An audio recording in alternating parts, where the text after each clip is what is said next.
PSG Fan TV, bonsoir à tous et bienvenue dans cette nouvelle édition du Ballcast. Très heureux de vous retrouver avec Young Steph comme d'habitude. Donc là, nous sommes dans l'entre-deux, l'entre-jeu entre le Parc des Princes et ce nouveau stade, le stade olympique Louis Companys, parce que vous savez que le Camp Nou est actuellement en rénovation. Young Steph, le but n'est pas de refaire un débrief, de refaire une interview, en tout cas un copier-coller, mais quel est ton sentiment aujourd'hui à cette, on va dire, avant-match de Barcelona-PSG? Mitigé, parce que quand je repense à la performance du match aller et la performance collective, j'entends bien, forcément, je peux avoir des craintes. Quand également je sais que à l'extérieur, notamment en phase de poule, on ne s'est pas toujours très bien comporté. Je peux avoir des craintes avant ce match retour, mais je me dis aussi d'un autre côté que il y a juste un but d'écart et que le PSG est capable, s'il reproduit pas les mêmes erreurs qu'à l'aller, le PSG pour moi est capable de retourner ça en sa faveur. Donc largement. Donc voilà, je suis un peu partagé. Je suis un peu partagé et je pense que ce Ballcast là, il va servir pour moi, pour tout le monde, quoi. C'est ça, et je rebondis sur ce que tu dis par rapport à la capacité du Paris Saint-Germain, parce que tu en as pas mal qui disaient que oui, tout le monde était assez confiant, tout le monde parlait de tirage chanceux. Voilà, peut-être pour dire, voilà une autre interprétation, que cette équipe du FC Barcelone était largement à la portée du Paris Saint-Germain, ou que c'était une équipe assez facile à battre. Quel est ton point de vue là-dessus? C'est clair que c'est pas Barcelone de 2015 qu'on affronte cette année. C'est clair que c'est pas ils ont de très bons joueurs, mais c'est pas non plus un grand Barça, mais ça reste Barcelone. Et intrinsèquement, tu parles de très bons joueurs, excuse-moi de te couper, tu parles de très bons joueurs, est-ce que intrinsèquement, quand tu regardes les joueurs du Paris Saint-Germain sur la feuille et tu regardes à côté les joueurs du FC Barcelone, est-ce que tu te dis, franchement, il y a pas match? Je me dis qu'il y a match. Je me dis qu'il y a match si déjà dans le choix des hommes, si dans le choix des hommes, Enrique ne fait pas les choix qu'il a fait à l'aller. Ça veut dire que l'équipe du Paris Saint-Germain, l'effectif, donc le 11 type, est largement supérieur ou serait largement supérieur au 11 type du FC Barcelone? J'ai pas la sensation qu'on est supérieur. Je te dis la vérité. J'ai pas la sensation qu'on est supérieur. Mais je pense que sur 90 minutes, pour moi, si on fait d'autres choix que les choix qui ont été faits, je pense qu'on peut répondre aux défis que c'est que de jouer Barcelone. D'accord. Donc tu parles des choix qui ont été faits. Ouais, moi c'est les choix. On va forcément parler en ça choix. Dans un premier temps, parce qu'il y a souvent ça. J'ai regardé un peu ce qui se faisait dans les médias et on essayait souvent de soit responsabiliser Lucho, soit responsabiliser Kylian Mbappé qui est joueur tête de gondole, on le sait tous. Mais là, tu as parlé de choix, donc on va parler de Luis Enrique. Donc pour toi, il s'est trompé sur la composition, sur la gestion. Oui, clairement. De toute façon, si tu te rappelles mon débrief après le match, certes, on va dire à aucun moment dans ce débrief-là sort de ma bouche le nom Luis Enrique. Il n'y a pas de name dropping sur lui dans ce débrief-là. Peut-être que j'aurais dû. En tout cas, le débrief, il a été ce qu'il a été. Mais lorsque j'évoque le fait que Beraldo, ça m'a pas plu, que Kang, ça m'a pas plu, que Ruiz, ça m'a pas plu, que Mbappé, ça m'a pas plu. J'aurais même pu embrayer également sur la prestation de Donnarumma. Ça veut dire que quasiment à chaque ligne, à chaque ligne, il y a des joueurs qui ne m'ont pas plu. Mais c'est de la faute de Luis Enrique, ça? Et s'il y a des joueurs qui m'ont pas plu à chaque ligne, c'est qu'à un moment donné, il y a la responsabilité du coach. Donc, comme tu disais, beaucoup de ces médias-là ont évoqué Mbappé, et moi j'ai évoqué Mbappé également dans ce débrief, ont évoqué Enrique, mais à un moment donné, la responsabilité, elle doit être partagée par tous, que ce soit le coach, que ce soit les joueurs. Parce que le coach, il est là depuis un peu plus de 6 mois, il a mis en place des choses qu'on n'a pas vues dans ce match-là, et il faudra qu'on explique pourquoi on ne les a pas vues. Et tu as aussi les joueurs qui sont sur le terrain, qui se doivent de répondre présent. Qui plus est, après, je sais pas si tu te rappelles, mais l'atmosphère d'avant-match, elle est juste incroyable. On est sur des vibes très positives. C'était magnifique. Et on a juste qu'une hâte, c'est pousser ces joueurs-là, pousser ce club-là. Et quand tu vois le remerciement dont on a les droits sur le terrain, c'est très dérangeant. C'est ça. Moi, je suis d'accord pour dire que Luis Enrique a sa part de responsabilité, ça c'est sûr. Après, quand tu as parlé de ces 4 joueurs, pour moi, tu pouvais pas ne pas les mettre sur le terrain. Ou en tout cas, tu ne pouvais pas ne pas mettre Mbappé. On est clair ou pas? Non, on est clair. Tu ne pouvais pas ne mettre, ou en tout cas, vu comment la saison s'est construite, tu ne pouvais pas ne pas mettre Donnarumma. Ouais, je suis d'accord avec toi.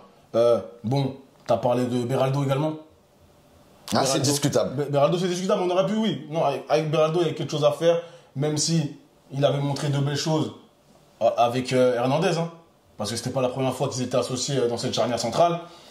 Et le 4e nom que tu avais sorti, Kang et Ruiz. Kang et Ruiz. Bon, de toutes les façons, en fin de podcast, on va parler de la composition type pour cette prochaine rencontre. Mais j'estime en tout cas que l'ensemble de ces joueurs, allez, un petit bémol une petite astérix sur Beraldo, tous, ils peuvent, ce sont de potentiels titulaires, si ce n'est des titulaires indiscutables. Voilà. Donc ça, c'était pour parler des choix. Maintenant, pour parler de la tactique, et là, je suis complètement d'accord avec notamment ce que tu as dit lors de l'interview, et ça, j'aimerais qu'on en parle là, qu'on mette ça en exergue dans ce podcast, c'est le style de jeu. C'est vrai que il y a eu cette popularité là dans les années 2000, même si voilà, tu connais mon amour pour le FC Barcelone, voilà. C'est un euphémisme, hein, bien sûr. Hein. Je tiens à préciser, c'est de l'ironie. Il y a eu quand même ce plébiscite, ce lobby un peu où tout le monde prisait le jeu du FC Barcelone jusqu'à qu'on le transpose au Paris Saint-Germain. Je pense à des entraîneurs comme Laurent Blanc, etc. Moi, j'ai jamais été fan de ça, tu vois. Et je trouve que ça, c'est pas une identité qui est intrinsèque, qui est vraiment, à l'origine du Paris Saint-Germain, tu vois. Sans parler de l'histoire des 50 ans. Mais ce que je veux dire, c'est vraiment là, on essaie de soit calquer ou soit d'adapter un nouveau style de jeu. Ça peut le faire. Mais c'est vrai que quand tu rencontres, presque j'ai envie de dire la Masia, quand tu rencontres l'équipe vraiment qui a donné naissance à ce style de jeu, même si on a, comme il le dit lui-même, le meilleur représentant de cette culture, Luis Enrique, face à Xavi, bah c'est très compliqué. Tu vois, parce que bon, on avait des éléments de notre côté aussi. Tu vois, même si je suis pas du tout fan, encore une fois, de ce style de jeu. Mais c'est vrai que tu peux t'interroger en tout cas sur la stratégie, parce que je trouve que sur ces dernières années, le Paris Saint-Germain a vraiment été fort dans ce jeu de transition, un peu bien développé par Thomas Tuchel, je me rappelle à l'époque. Et je trouve vraiment que c'est là qu'on a été éclatant et qu'on a eu presque les meilleurs résultats. Après, je dirais que adopter en fait un style de jeu à la barcelonaise, quand tu es en Ligue 1 et que tu es face à un effectif en fait qui est inférieur au tien, il n'y a pas de souci, la possession on va l'avoir parce que les joueurs intrinsèquement ils sont de meilleurs footballeurs. Mais est-ce que c'est vraiment inhérent au Paris Saint-Germain de jouer de cette façon? Est-ce que vraiment les joueurs, c'est dans leur identité propre de développer ce jeu de passe, etc. C'est la question que je me pose et que je te pose aussi. Bah sur le match de Barcelone, là, le match aller, clairement non. Clairement, tu dois t'y prendre d'une autre façon. Et comme je te l'ai dit dans le débrief, il y en a qui m'ont pris à partie dans les commentaires, mais je m'en fous. Et c'est pas grave. Et je le réitère et je le maintiens. Même moi-même, ça me fait pas plaisir de le dire. Je le dis, ça ne me fait pas plaisir de le dire. Mais j'aurais accepté qu'on laisse le ballon à l'adversaire, puisque c'est sa marque de fabrique de jouer comme ça. Et nous, on joue en transition rapide. Dois-je rappeler à ces personnes qui m'ont pris à partie dans les commentaires qu'à l'époque d'Unai Emery, lancement de la chaîne PSG Fan TV, je ne sais pas si tu te rappelles, quand on fume le Barça à la maison 3-0, on joue en transition rapide. Saison 2017-2018. On fume le Bayern Munich, 3-0, ça dérange personne. Et là, parce que moi, supporter, un peu, voilà, très regardé, qui fait des vues, je viens et je dis ça, ça dérange. Un peu de modestie. Non, frérot, non, je dis, c'est là, je le dis, j'ai pas de souci, j'ai pas de souci à l'avouer. Les chiffres, ça ment pas. Quand je vois les vues que je fais sur les débriefs, c'est pas pour me jeter des fleurs, mais les chiffres ne mentent pas. Tranquille. Donc voilà, je sais que mes débriefs, ils sont attendus. Donc ils viennent pas essayer de me dire autre chose, parce que quand je les vois dans la rue, ils sont là remplis de plébiscites, de félicitations. Et quand je dis ouvertement ce que je vois, on vient me faire le reproche que j'ai pas à dire ce que je vois. Bon, après c'est jeu de la critique, c'est normal. C'est normal. Pour revenir à ce que je voulais dire,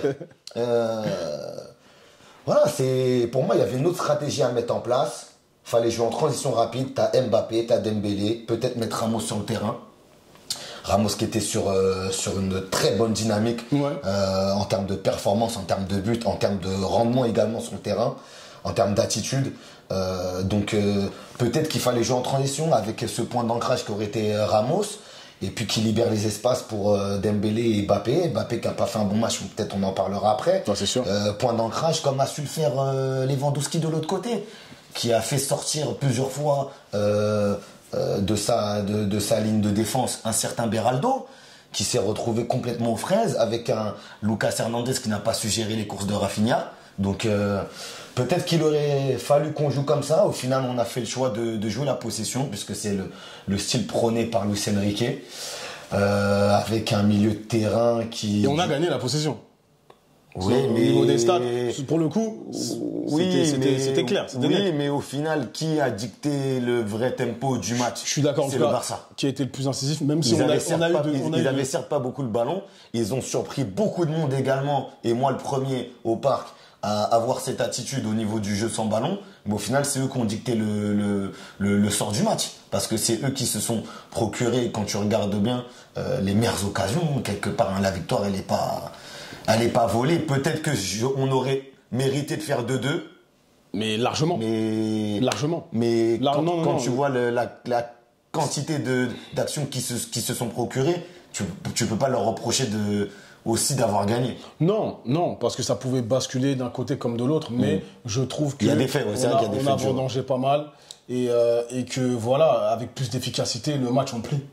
Sincèrement, on parle souvent de momentum, il faut les prendre et on l'a pris, aller à 75%, mais pas à 100%. Tu vois, parce que le 2-1, il faut essayer de continuer, garder, voilà, et de garder un score aussi. Ouais. Faut être solide, ce qu'on n'est pas. Ce qu'on n'a pas su faire. Ce qu'on n'est pas, clairement. On peut pas dire que la défense du Paris Saint-Germain, on est des champions cette année. C'est pas bon du tout. Non. On n'est pas solide, c'est le moins qu'on puisse dire. Donc voilà, savoir tenir un score, savoir scorer beaucoup plus, convertir beaucoup plus. Même si, voilà, je tiens à rendre hommage aussi à des joueurs comme Dembélé qui ont su au moins se montrer, aller une partie de la rencontre. Lors d'un moment décisif de l'année et face à son ancienne équipe. Donc je trouve ça, faut le souligner. Voilà, parce qu'on dit souvent, voilà, il vendange, il n'est pas bon devant le but. Ce qui est vrai. Mais je dirais pas qu'il est catastrophique. Il a des possibilités. Maintenant, c'est mental, comme certains peuvent le dire. Moi, en tout cas, ce que je pense. Et voilà. Et donc, au match retour, il va falloir qu'il soit au rendez-vous. J'ai envie de parler également et pour boucler la boucle, Luis Enrique, on ne fera pas le bilan tout de suite. Mais je trouve sincèrement qu'il fait du bon travail au Paris Saint-Germain et que avant ce match, en tout cas, les feux étaient ouverts. Là, aujourd'hui, on s'interroge, mais il ne faut pas oublier que cet entraîneur n'a pas fini sa première saison au Paris Saint-Germain. Donc, il ne faut pas s'exciter. Moi, j'entends des gens dire Luis Enrique démission. Je ne suis pas du tout fan du FC Barcelone, comme vous le savez, pour ceux qui suivent cette chaîne. Quand il est venu, sachant qu'il était originaire de cette équipe, j'ai envie de dire, voilà, ça ne m'a pas enchanté. Mais, pour être objectif, mon avis, il a évolué en tout cas sur ce qu'il montre. Et il faut respecter le joueur aussi. Ça a été un grand joueur. Aujourd'hui, c'est un top entraîneur. Et même, je suis aujourd'hui satisfait de ce qu'il fait globalement. On n'est pas encore arrivé à la fin de la saison. Mais je tenais à dire, Moi, je pense pareil que toi. Hein. C'est un coach que j'avais pas forcément envie de voir sur notre banc de touche.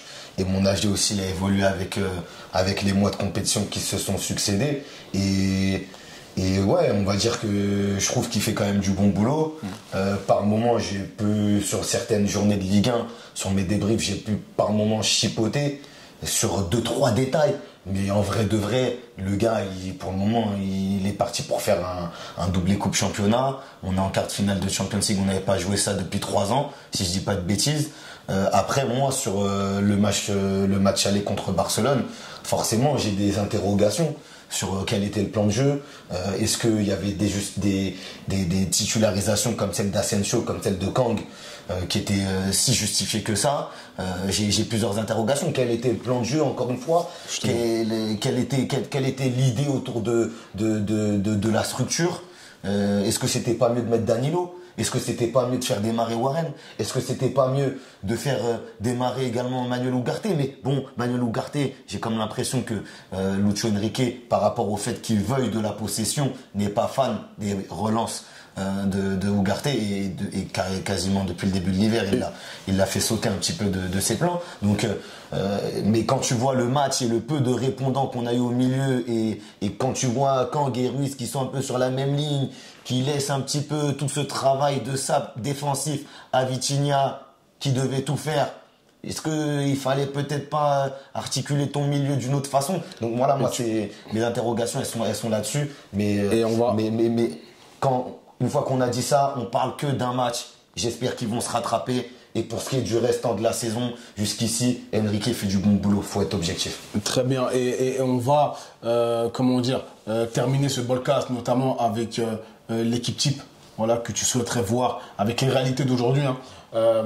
Donc mardi prochain, en Espagne, face au FC Barcelone. Et tu pourras terminer notamment, parce que la pointe, j'ose espérer que ça termine avec Mbappé dans ta composition. Il ne faut pas quand même abuser. Donc on va terminer sur ça. Et tu as parlé notamment du milieu de terrain avec Beraldo.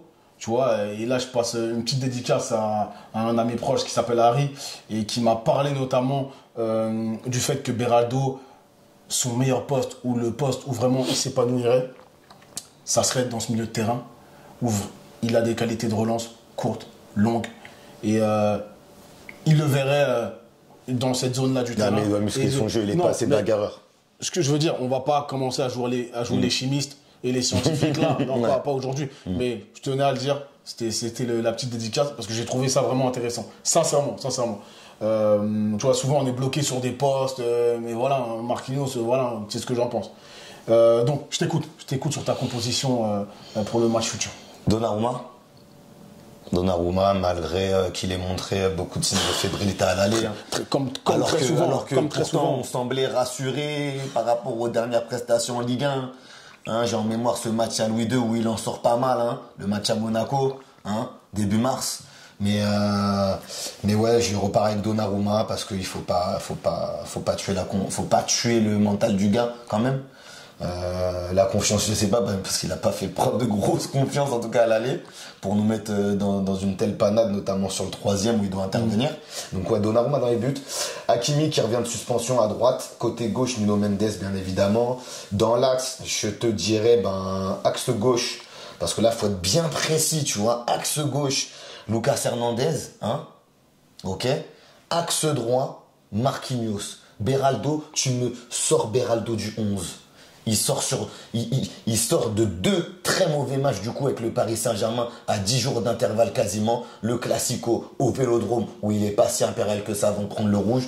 Et ensuite ce match au Parc des Princes devant son public où il se chie littéralement dessus devant Lewandowski. Même si voilà, défendre sur Lewandowski, tu veux me dire, c'est très compliqué, c'est une pointure européenne, voire mondiale. Mais voilà, donc Mendes, Hernandez, Marquinhos, Hakimi, milieu à 3, s'il vous plaît. Je sais que là, limite, je suis un utopiste. T'as pris des notes, hein? Limite, je suis un utopiste quand je dis ça. Mais moi, je vais même pas rigoler parce que j'en ai marre de voir des mecs qui tripotent. Là, je veux de l'expérience un minimum au milieu. Soit je mets Ugarte en 6, soit je vois un mec qu'on n'a jamais revu à ce poste qui est pourtant le sien, Danilo Pereira. Après, je mets Vitinha avec Warren Zaïre-Emery en relayeur plus haut. Ugarte ou Danilo. Ugarte ou Danilo. Même si je sais que c'est pas ça qui va se passer. Hein. Je connais Enrique, j'ai appris à le connaître Enrique avec le temps. Je sais qu'il va pas mettre ça. Mais moi, c'est ma composition. Tu retires Ruiz. Je sens Ruiz. Il n'a pas le niveau dans les grands matchs. Comme j'ai dit dans le débrief, dans le dernier débrief, il va être bon contre Reims, contre Strasbourg, contre qui tu veux. Mais quand le niveau il va s'élever, il va disparaître, il va se cacher parce qu'il est d'une neutralité incroyable et il a pas une palette assez large. Et il est beaucoup trop lent. Le match aller, on avait besoin d'un garçon box-to-box sur les sorties de balles qui est rapide. Lui, il a 3 caravanes au cul. Voilà. Même si c'est vrai que on s'est jamais dit que c'était une pointure, mais les joueurs peuvent évoluer. Vitinha a évolué. Voilà. Vitinha a évolué. À droite, et on arrête les expériences tactiques, monsieur Luis Enrique. À droite, Oditen, Ousmane Dembélé. Oditen, Ousmane Dembélé à droite. À gauche, je suis désolé, ça a fonctionné, c'était le tube de l'hiver. Bradley Barcola. Quand tu vois l'entrée de Bradley Barcola au match aller, mais tu pètes ta tête. Après, c'est une stratégie, aussi. Oui. Il a eu ce côté impact player. Je veux le voir titulaire. Là, je prends un risque, je veux le voir titulaire. Et dans l'axe, Mbappé. D'accord. Mbappé qui va devoir montrer plus de mordant. Plus d'activité. Plus d'activité, plus de mobilité, plus de mordant. Plus de dynamisme, plus d'envie, plus d'énergie. Je t'ai dit, Mbappé ne peut pas quitter Paris. Il ne peut pas quitter Paris sur ça. Il ne peut pas quitter Paris sur ça. Ça serait ouf. Ça serait une dinguerie. Il ne peut pas quitter Paris en Ligue des Champions sur ça. Ouais. Donc, quand même, c'est son. Voilà. Je dirais pas que c'est son héritage au Paris Saint-Germain qui est en jeu. Parce que quand même, il a fait de grandes choses, etc. Ouais. Mais que retiendra-t-on de la Ligue des Champions? Ouais. Tu vois, parce qu'on parle d'un Donnarumma qui a progressé cette saison, mais finalement en Ligue des Champions cette année, tu vois, les années précédentes, on va pas en parler. Mais voilà, c'est pas bon. C'est pas bon. Donnarumma, je suis désolé, c'est pas bon. Je suis désolé, c'est pas bon. Et moi, je suis d'accord avec la composition que tu as donnée. Au milieu de terrain. Il y a juste 2 postes où voilà. Même pas, il y a juste un poste en vrai. Au milieu de terrain, j'aurais mis Ugarte, sincèrement. Ugarte, il faut un bagarreur au milieu. En espérant que ce soit l'Ugarte du début de saison qui a montré voilà. franchement des choses vraiment très intéressantes. Donc Ugarte, j'aime beaucoup Danilo. Mais Danilo, on l'a pas trop vu en 6 cette saison, voire même pas du tout. Tu vois, ça serait c'est pour ça que quand je te dis ça, je sais pertinemment que voilà, ça c'est un désir propre, mais je sais très bien qu'Enrique va pas le faire. Et voilà, et Mbappé, même si il est meilleur à gauche, on le sait, notamment voilà, meilleur à gauche, bien oui. Notamment dans une stratégie et dans un système qui met en valeur en fait la transition, le jeu en contre-attaque. Ce qui n'est pas forcément le cas du Paris Saint-Germain avec Luis Enrique. Mais je n'ai aucune confiance, et je le dis maintenant, c'est ce que je pense, même si je trouve que ce joueur s'est amélioré et que voilà, ce qu'on dit de bien de lui, c'est mérité. Ramos, je ne suis pas encore convaincu, moi, sur ce joueur. Tu vois, et quand certaines personnes étaient étonnées, dont toi, de voir, Asensio à sa place, mais je trouve que Asensio est un meilleur joueur de football que Ramos. Ouais, mais au final, le pari d'Enrique, il a pas payé, il l'a sorti à la mi-temps. Mais tu sais, dans ce type de match, parce que peut-être qu'il va essayer Ramos pour faire plaisir à la galerie, même si connaissant Enrique, je pense que voilà, ce que les gens pensent, ils s'en fichent un peu. On pourrait essayer Ramos lors du match retour. Mais sincèrement, à chaque fois est-ce que ça va coller à la physionomie du match? À chaque fois que le jeu était fermé. Est-ce que ça va coller à ce que ça demande? C'est pas un joueur rapide. C'est pas un joueur rapide. Et en plus, nos ailiers ne centrent pas tellement. Il y a que Dembélé qui centre. Mendes un petit peu. Quand je te parle de nos ailiers, je parle des attaquants. Ouais. Mais ouais, Mendes un peu. Mais ouais, un peu. Dembélé un peu, Mendes un peu, quand il monte. Il monte souvent, mais Mendes, c'est souvent un joueur qui joue voilà, dans l'entrejeu, les passes assez courtes, il élimine souvent son vis-à-vis. Donc voilà, c'est ce type de joueur un peu. De toute manière, ça fait 10 ans au Paris Saint-Germain qu'on n'a pas vu voilà, pléthore de centres. Tu vois, on n'a jamais vu des top centreurs au Paris Saint-Germain. Des ailiers vraiment qui faisaient que ça, c'était leur métier. Et rappelez-vous avec Cavani ce qu'on disait. Il n'est pas arrosé, il n'est pas servi, c'est compliqué. Voilà, c'est toujours compliqué aujourd'hui, si ce n'est pas plus. Ouais. Donc voilà, donc je ne mettrai pas Ramos, sincèrement. Et j'ai pas été choqué. Moi, je te mens pas, j'ai une longue réflexion parce que je savais que tu j'espère me tromper. Je savais que tu allais me poser la question dans le Ballcast par rapport à quelle était la composition que je souhaitais voir au retour. Et j'ai une longue réflexion, même sur le chemin en venant. Et je me suis dit, non, en vrai, il faut Barcola. Et moi, j'aimerais rajouter aussi une dernière chose par rapport avant qu'on coupe sur le match aller. Et je fais une grosse dédicace à mon frère Brandon qui m'a dit ça en aparté, en off et tout. Il m'a dit tout simplement Vitinha, Dembélé, Warren, Barcola et Nuno Mendes, ils ont fait leur possible sur le match de Barcelone, le match aller. Et en fait, le frérot, quand il m'a dit ça, je pense qu'il s'est pas rendu compte. Il m'a dit ça de façon très banale, de façon très normale, en fait, très naturelle. Mais en vrai, il a dit un truc pertinent parce que, certes, Mbappé est le numéro 7. Il a mis à peu près 24 buts, je crois, en Ligue 1. Il a 6 passes D, il me semble, en Ligue 1. Et en Ligue des Champions, il a aussi scoré quelques buts. Mais au niveau du rendement, Mbappé, c'est pas trop ça. Au niveau de l'attitude, de comment tu prends une équipe à bras-le-corps, comment t'emmènes un collectif avec toi, pour le moment, ce n'est pas du tout ça. Pour moi, c'est pas encore ce leader qu'on nous vend, notamment dans la presse française. Mais quand le frérot Brandon me dit Vitinha, Dembélé, Warren, Barcola, Mendes, j'ai envie de dire que c'est logique en fait que ces 5-là, on les retrouve à donner tout ce qu'ils peuvent sur le terrain au match aller contre Barcelone, contrairement à d'autres joueurs de l'effectif, tu vois. Contrairement à d'autres joueurs de l'effectif. Parce que, en fait, tout simplement, depuis le début de saison, c'est très souvent ces 5-là où on est satisfait de l'énergie qu'ils proposent, de l'énergie qu'ils essaient de diffuser à leurs partenaires. Quand tu regardes bien. Mendes, certes, il revient de blessure, il est récemment revenu de blessure. Il revient très bien. Mais on a attendu de nombreux mois qu'il puisse revenir de blessure parce qu'on connaît la qualité du joueur. Et depuis qu'il est revenu, ça fait peut-être un mois et demi, on n'est pas déçu. Franchement, on n'est pas déçu. Il va falloir me dire peut-être le seul très mauvais match de Mendes, où tu peux lui mettre 0, voire 1 sur 10 à l'issue d'un match depuis qu'il est au PSG. Je crois qu'il n'y en a pas beaucoup. Je crois même qu'il n'y en a aucun. Tu vois. Je crois même qu'il n'y en a aucun. Vitinha, pour moi, je pense que c'est l'homme de la saison. La preuve, c'est le seul Parisien qui est dans l'équipe type de l'UEFA sur les quarts de finale aller.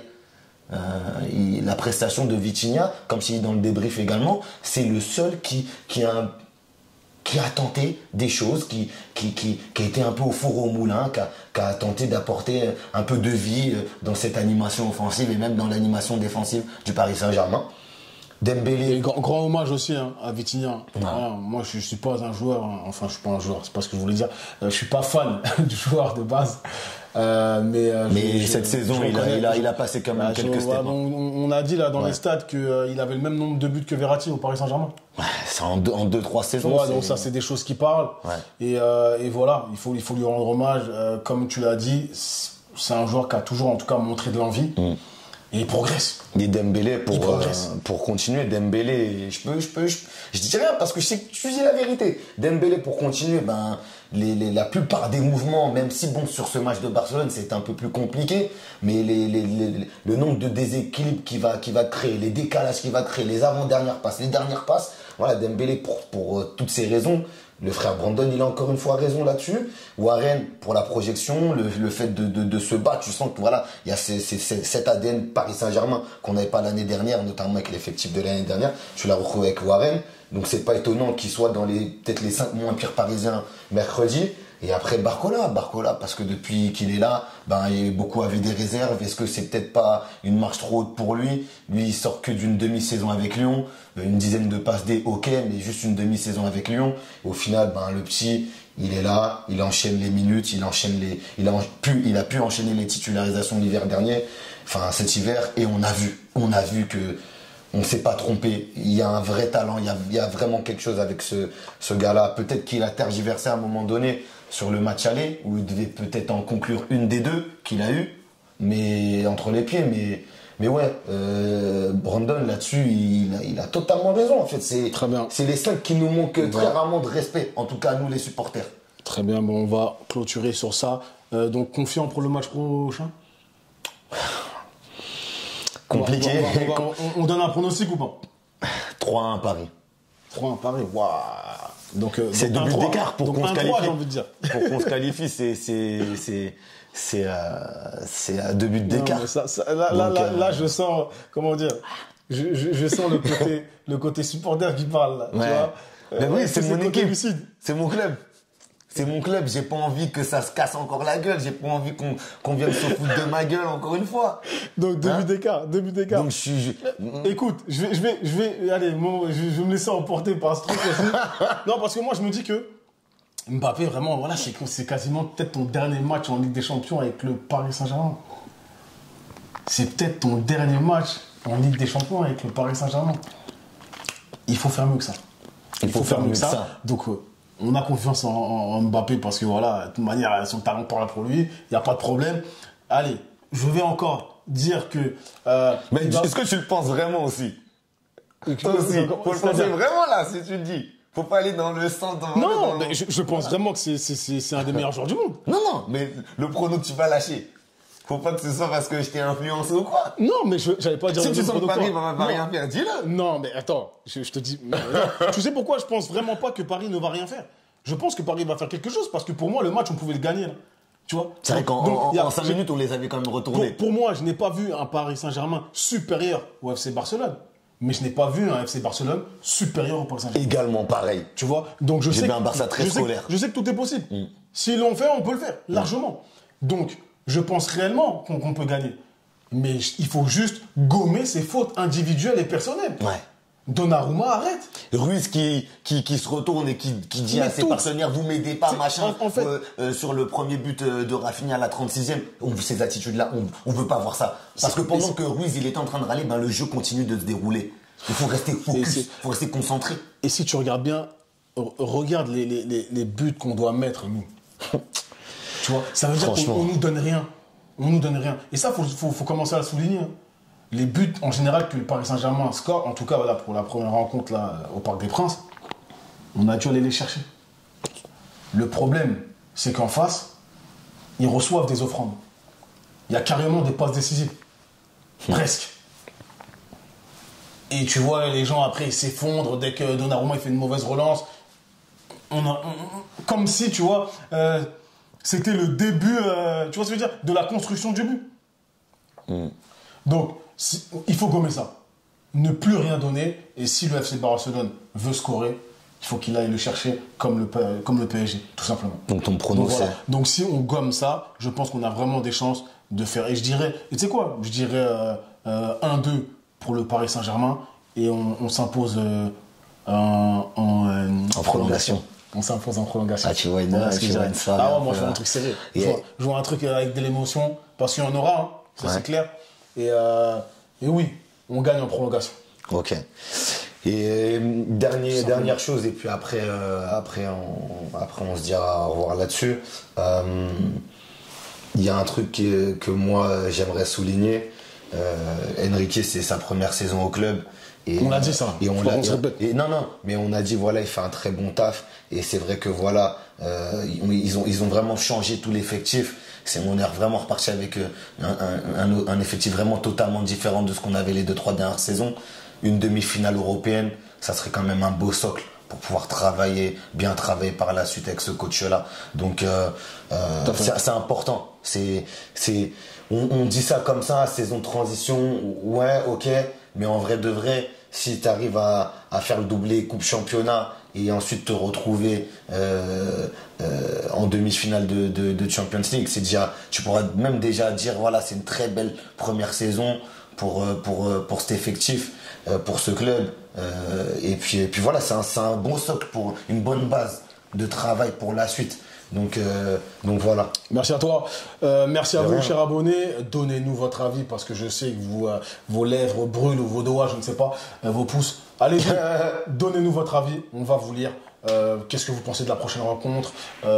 Est-ce que vous pressentissez que le Paris Saint-Germain va se qualifier? Donnez-nous votre pronostic. Suivez-nous également sur les réseaux sociaux X, Instagram. On vous dit à très bientôt sur PSG Fan TV.